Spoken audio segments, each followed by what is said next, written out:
नमस्कार दोस्तों, मैं अध्यापक एस.बी. पवार विवेकानंद महाविद्यालय औरंगाबाद से। आज हम 12वीं कक्षा युवक भारती की 5वीं जो रचना है उसका अ विभाग गुरुबानी का दूसरा वीडियो बनाने जा रहे हैं। पहले वीडियो में हमने देखा कि गुरु नानक जी ने गुरु का महत्व, सच्ची शिक्षा का महत्व मनुष्य के जीवन में क्या होता है और गुरु के बिना ज्ञान नहीं, गुरु के बिना हम कितने अधूरे होते हैं, ये बताने का प्रयास किया है।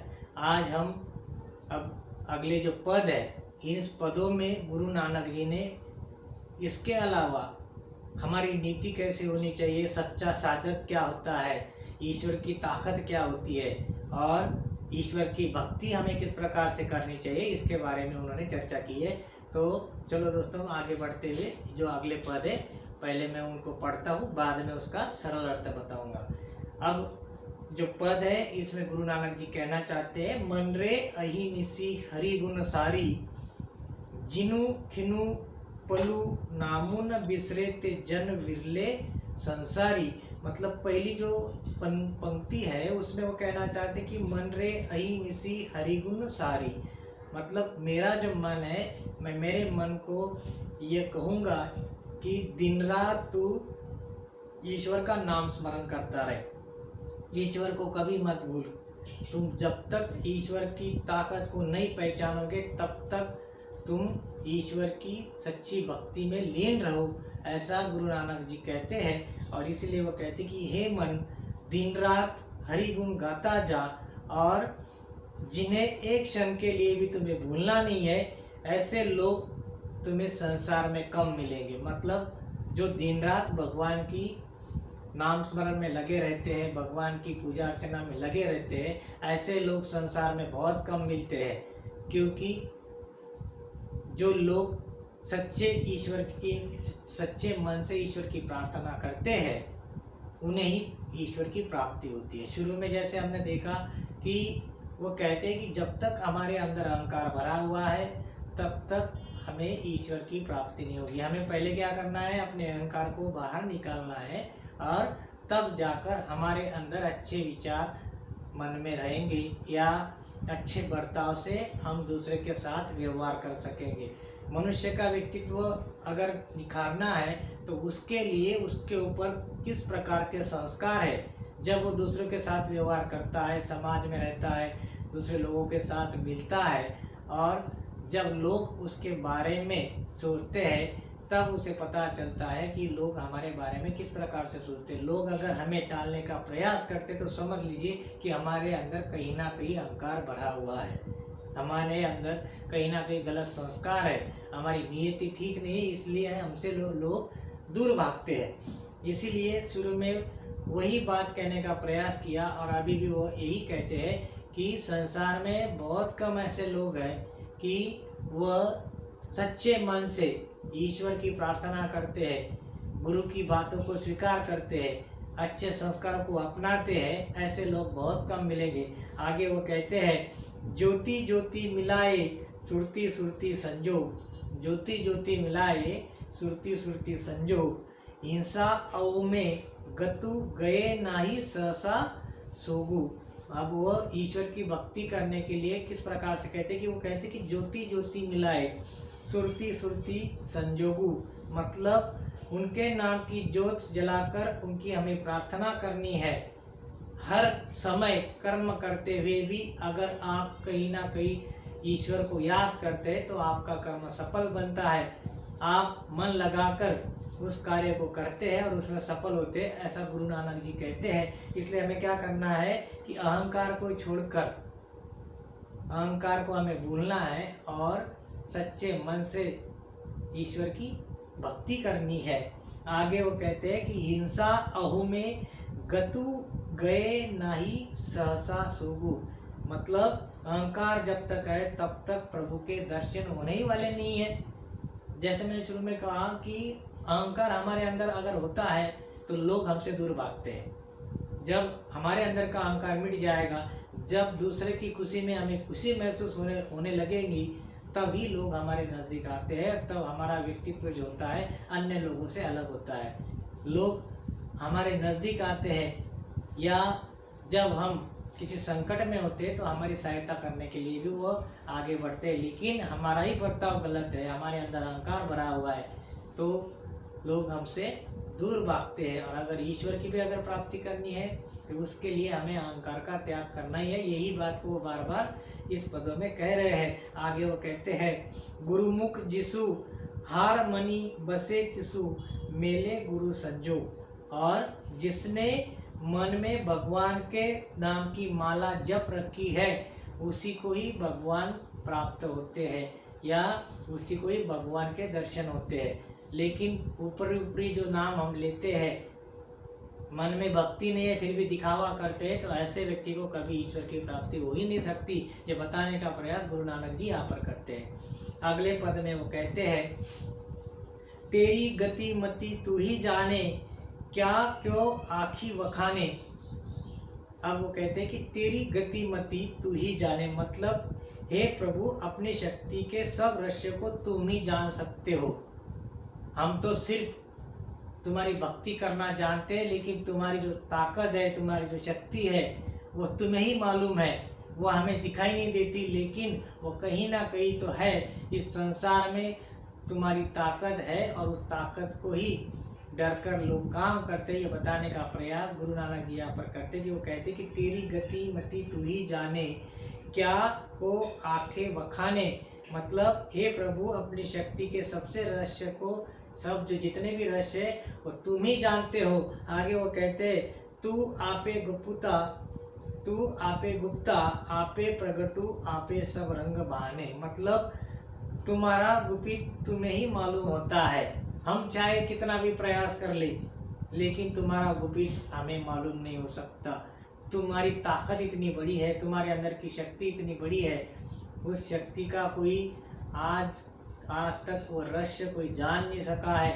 इतनी तुम्हारी ताकत सबसे श्रेष्ठ है। आगे वो कहते हैं, साधक सिद्ध गुरु वहु चेले खोजत फिर ही फरमाने। साधक सिद्ध गुरु वहु चेले खोजत फिर ही फरमाने, मतलब प्रभु रूप भी तुम भी हो और अप्रगट रूप भी तुम ही हो, ऐसी तुम्हारी ताकत है। और साधक सिद्ध जो होता है, जो चेला होता है, अगर वो सच्ची भक्ति करता है तो वह तुम्हारी शक्ति को जान सकता है। जो दिन रात तुम्हारे नाम स्मरण करता है वही तुम्हें जान सकता है। अन्य लोगों के पास या अन्य व्यक्ति के पास वो ताकत नहीं होती तुम्हारे जानने के लिए। उसकी भक्ति में तुम्हें लीन रहना है, दिन रात तुम्हारा नाम स्मरण करना है। आगे वो कहते हैं, समही बधु पाई इही भिक्षा तेरे दर्शन कऊ कुरवाने। समही बधु पाई इही भिक्षा तेरे दर्शन कऊ कुरवाने, मतलब जिन्होंने तुम्हारा नाम स्मरण किया है उन्हें तुम प्रसाद में यानी भिक्षा में तुम्हारे दर्शन करवाते हो। अब इतनी बड़ी बात यहाँ पर कही है कि प्रसाद, भिक्षा जो है, भिक्षा मतलब वो भिक्षा को प्रसाद मानते हैं गुरु नानक जी।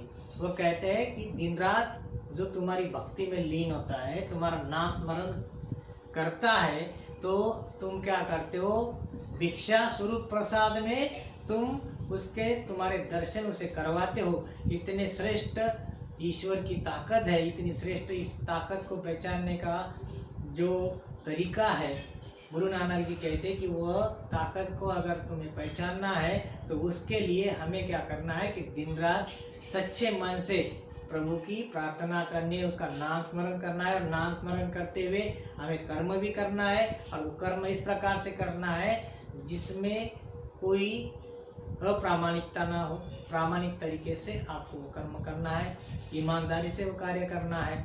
इस प्रकार से वो आगे बढ़ते हुए कहते हैं कि नानक सब जुगु आपे वर्ते दूजा और न कोई। नानक सब जुग आपे वर्ते दूजा और न कोई, मतलब यहाँ पर वो कहना चाहते हैं इस संसार में तुम्हें युग युग के में विद्यमान रहते हो और दूसरा कोई नहीं। ये जो संसार है, इस संसार में सब तरफ तुम विराजमान हो, हर चीज में, हर वस्तु में, हर पदार्थ में, हर पशु पंछी में, पेड़ पौधों में, मनुष्य में, सब जगह कहीं ना कहीं तुम्हारा अंश छुपा हुआ है। लेकिन आज तक उसे कोई पहचान नहीं पाया है, ये बताने का प्रयास यहाँ पर गुरु नानक जी ने किया हुआ है। वह आगे कहते हैं, गगन में काल रविचंद्र दीपक बने, गगन में काल रविचंद्र दीपक बने, तारका मंडल जनक मोती। अब वो भगवान की जो आरती उतार रहे हैं, भगवान की महान आरती हो रही है, ऐसे गुरु नानक जी कल्पना करते हैं। अब ब्रह्मांड है, ये जो गगन है, गगन में बहुत सारे तारे हैं, चांद है, सूरज है, इसके अलावा कई अन्य ग्रह है, तारे हैं। ये सब गुरु नानक जी को ऐसा लगता है कि वो ईश्वर की आरती उतारने के लिए तैयार है। उनसे ये आरती हो रही है, महान आरती इस संसार में हो रही है, ऐसा गुरु नानक जी मानते हैं और कहते हैं कि धूप मलयालिन पवनु चावरो करे। शुरू में उन्होंने कहा कि गगन में काल रविचंद्र दीपक बने, यानी आकाश की थाली में सूर्य और चांद के दीपक जल रहे हैं, यानी आकाश रूपी थाल भरा हुआ है किससे, जिसमें उसकी थाली में सूर्य और चंद्र है, और वह क्या कर रहे हैं, एक महान आरती उतारने का प्रयास कर रहे हैं। और आगे वो कहते हैं कि धूप मलयालिन पवनु चावरो करे। धूप मलयालिन मतलब मलय की खुशबूदार हवा का धूप महक रहा है। अब मलय की जो हवा बह रही है, वो खुशबूदार हवा जो है, मानो कि वो क्या है, किसी ने धूप जलाया हुआ है और उसकी खुशबू पूरे ब्रह्मांड में फैली हुई है। तुम्हारी आरती चल रही है, महान आरती हो रही है। किसी मंदिर में हम देखते हैं कि बड़ा सा मंदिर होता है, उस मंदिर में बहुत सारे पुजारी होते हैं, और उस मंदिर की जो देवता जो होती है, वह उनके लिए वो पुजारी बड़े थाल सजाते हैं, उसमें धूप रखते हैं, फूलों की माला होती है, नए नए वस्त्र होते हैं, उन्हें चढ़ाया जाता है, उस मूर्ति के ऊपर उसकी पूजा की जाती है। पंडित है तो आरती पढ़ने का कार्य करते हैं, किसी के हाथ में धूप होती है तो किसी के हाथ में बड़ा सा दिया होता है, और एक महान आरती चलती है। ये बड़ा प्रसन्न माहौल उस मंदिर को हमें देखने को मिलता है। उसी प्रकार से गुरु नानक जी भी कल्पना कर रहे हैं कि ये जो पूरा ब्रह्मांड है, ये जो आकाश है, एक पूरा थाल है, इस थाल में तुम्हारी आरती के लिए सूरज, चांद, तारे ये सब सजाए गए हैं, वो दीपक जल रहे हैं, और ऐसे थाल सजे हुए हैं, और जो हवा बह रही है, मानो कि वो हवा मतलब एक धूप जल रही है, मलय से बहती हुई हवा आ रही है। मलय मतलब बड़े बड़े जो पर्वत होते हैं, वहाँ से जो हवा बहती है वो बड़ी शुद्ध होती है, उसकी महक होती है, और वो महक ऐसा उन्हें लगता है कि वह धूप से निकली हुई महक है। अब ये सारी बातें काल्पनिकता के तौर पर उन्होंने इसलिए यहाँ पर जोड़ी है कि ये जो जितना भी दृश्य हमें देखने को मिलता है, ये सारी जो है ये ईश्वर की ताकत है। ये पूरा जो संसार बना हुआ है, ये किसी एक ताकत से बना हुआ है, और ये सब समान रखने का कार्य जो है वह ईश्वर कर रहे हैं। और ऐसे ईश्वर की ये सब जितनी भी चीज़ें हैं ब्रह्मांड में, ये सारी उसकी आरती उतारने के लिए तैयार है। आगे वो कहते हैं, सकल वनराई कुलंत ज्योति, कैसी आरती हुई बहु खंडना तोरी आरती।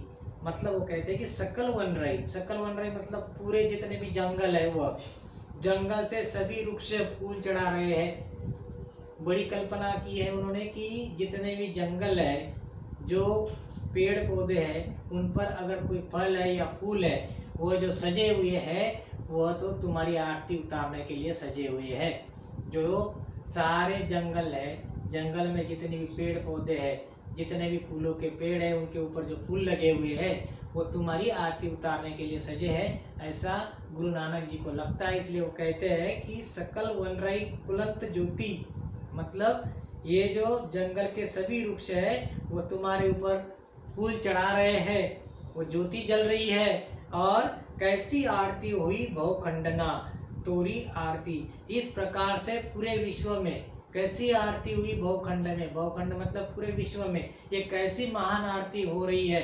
मैं देख रहा हूँ कि ये जो सारे जो है तुम्हारी आरती में लीन है, ये सब तुम्हारी आरती उतारने में लीन है, और ये सब जानते हैं कि तुम्हारी ताकत क्या है, इसके कारण ये सब तुम्हारे नाम में लीन है, दिन रात तुम्हारी आरती उतारते हैं। आगे वह कहते हैं, अनाहत शब्द बाजत भेरी, मतलब हृदय में नाद हो रहा है और नाद का ढोल बज रहा है, अनाद हो रहा है। इतनी महान आरती तुम्हारी इस संसार में हो रही है, सामने मनुष्य के आरती का क्या महत्व है। ये जो आरती हो रही है, ये जो जितनी भी जंगल है, चांद तारे है, पर्वत है, ये सब तुम्हारी आरती में लगे हुए हैं। इतनी बड़ी महान आरती के आगे मनुष्य की आरती कुछ भी नहीं है, ऐसा गुरु नानक जी कल्पना के तौर पर कहना चाहते हैं। जितनी भी चीजें प्रकृति की है ये तुम्हारी है और ये तुम्हारी ही आरती उतारते हैं। इसके आगे हमारी आरती कुछ काम की नहीं। हम चाहे कितने भी मन से तुम्हारी आरती उतारेंगे, लेकिन इससे श्रेष्ठ तो ये प्रकृति है जो दिन रात तुम्हारी आरती उतारने में लीन रहती है, जिसमें सूरज है, चांद है, सात चांद तारे हैं, कई अन्य ग्रह है, जंगल है, बड़े बड़े पेड़ पौधे हैं, उसमें लगे हुए फूल है, पशु पंछी है, जितने भी है ब्रह्मांड की जितने भी चीजें हैं, ये तुम्हारी बनी हुई चीजें हैं और ये तुम्हारी आरती में लीन है। ये बताने का प्रयास गुरु नानक जी अंत का जो पद है इसमें कर रहे हैं। तो हमने देखा कि हर एक पद में अलग अलग अर्थ गुरु नानक जी ने बताने का प्रयास किया। हर पद अपना अलग अर्थ रखता है। शुरू का जो पद था उसमें उन्होंने गुरु और शिष्य का नाता किस प्रकार का होना चाहिए, गुरु के बिना शिष्य नहीं, और सच्चे गुरु का ज्ञान हमारे लिए कितना जरूरी है ये बताने का प्रयास किया। दूसरे पद में वह अगर मनुष्य का व्यक्तित्व बढ़ाना है तो उसके लिए गुरु ज्ञान का महत्व उसके जीवन में कितना होना चाहिए, उसके ऊपर जो संस्कार होते हैं जिसे हम सत्संग कहते हैं, संतों का संग जिसके साथ होता है वो तो बड़ा महान व्यक्ति कहलाता है। उसके अंदर जो संस्कार होते हैं वो बहुत बड़े संस्कार, वो बहुत अच्छे संस्कार लेकर आगे बढ़ता है और उसका व्यक्तित्व भी निखरता है। और तीसरा जो पद है उसमें कर्म की महानता बताने का प्रयास किया है कि हमें अपना कर्म किस प्रकार से करना चाहिए। कर्म करते समय हमें भगवान का भी नाम स्मरण करना है और जो कर्म करते हैं वो हमें ईमानदारी से करना है। छल कपट को हमें भूलना है, हमारी नीयत हमें साफ रखनी है। दूसरों को हमें जब हमारे सामने आते हैं तो उन्हें ऐसा नहीं लगना चाहिए कि हमारे अंदर अहंकार भरा हुआ है। इस अहंकार को भी मिटाने का प्रयास गुरु नानक जी ने इन पदों के माध्यम से करने का प्रयास किया है। और अगली बात जो वो कहते हैं कि हमारा जो मन है ये बहुत चंचल होता है, ये ऐसे चंचल मन को हमें आदत बनानी है कि दिन रात वो भगवान के नाम में लीन रहे तथा अपने कार्य में मग्न रहे। जैसे हम कहते हैं, कहावत होती है, खाली दिमाग शैतान का घर। यानी हमें अगर कुछ काम नाम नहीं है तो हमारे अंदर बुरी बातें अपने आप आ जाती है और हम वैसा कर्म करने लग जाते हैं। लेकिन अगर हमारा मन भगवान में लगा रहे, उसके नाम कर्म में लगा रहे, अच्छे कार्य करने में लगा रहे, तो अपने आप हमारे अंदर अच्छे संस्कार आ जाते हैं और अहंकार बाहर चला जाता है। और जब अहंकार अपने अंदर से बाहर जाएगा तभी हमें प्रभु के दर्शन होंगे, ऐसा गुरु नानक जी बताते हैं। और अंत में वो कहते हैं कि ऐसा कार्य करते समय भगवान का नामकरण, उसकी ताकत को भी हमें भूलना नहीं है। भगवान की ताकत उसे ही पता है, हम तो उसके आगे कुछ भी नहीं, चींटियों के समान हम हैं भगवान की ताकत के सामने। हम तो बहुत छोटे हैं, इसलिए हमें ये भूलना नहीं है, हमें गर्व नहीं करना है। हमारी होशियारी के ऊपर या अन्य चीज़ों के ऊपर हमें जो गर्व हमारे अंदर भरा हुआ है उसे बाहर निकालना है, उसे भूलना है, और तब जाकर ही हम ईश्वर की प्राप्ति कर सकेंगे।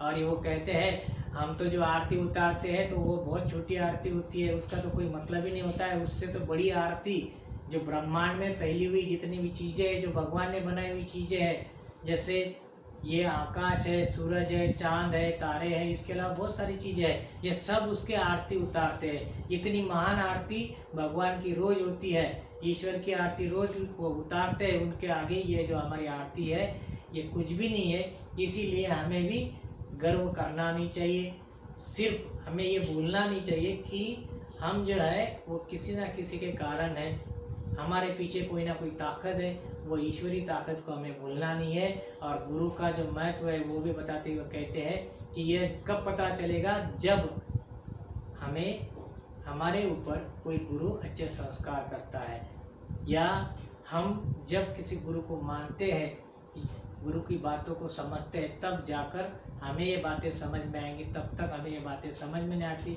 इसलिए इस प्रकार से इन पदों के माध्यम से, छोटी छोटी बातों के माध्यम से बड़ी बात कहने का प्रयास गुरु नानक जी ने इस पदों के माध्यम से किया है। चलो दोस्तों, आज के लिए गुरु नानक जी की जो गुरुबानी है यहाँ पर ख़त्म होती है। अगला जो वीडियो बनेगा वो अगली रचना पर बनाएंगे। धन्यवाद।